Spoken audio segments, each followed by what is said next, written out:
Next up, John, is our final What's More Likely. We hear from SOS Studios and says, what's more likely, Zootopia 2 becomes the highest grossing movie of the year or Avatar Fire and Ash? You know what? I have said from the beginning that Avatar Fire and Ash is going to be the highest grossing movie of the year. I'm not so sure about that now. Because remember, I've also said that I don't believe that Avatar Fire and Ash is getting to $2 billion. My target for it is about the 1.5, which still makes it in the conversation of the highest grossing films of all time. But Zootopia, which I always thought had a chance to make $1 billion, well, it crossed $1 billion in like 11 days. And if I'm sticking with that, my target number for Avatar was around the 1.5, 1.6. So then the question becomes, can Zootopia pass that 1.5, 1.6? And it's become clear that it can.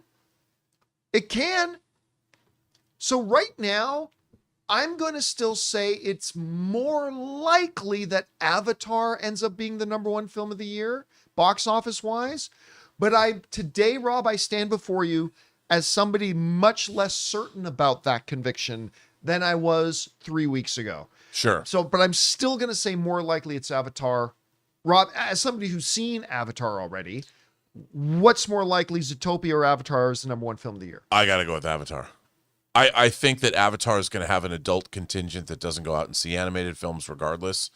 I also think that Avatar, while there's a lot of criticisms that have been leveled at the film that is very sort of repetitive with Fire and Water, Way of Water and Fire and Ash, because they're basically the two parts of the same film. So it makes sense. But I have to say that as an Avatar fan, I thought Avatar Fire and Ash was an incredibly satisfying experience. I mean, you sit there with your jaw open, and there's some really interesting character beats, and there's some really interesting ramifications for Pandora itself and where this is all going to go. And it was 3 hours and 15 minutes that felt like 2 hours to me. So I think this movie's really going to, but then again, because it's so long, it has half the shows that Zootopia 2 would. So it's going to take a while for it to catch Zootopia 2, but I think it will.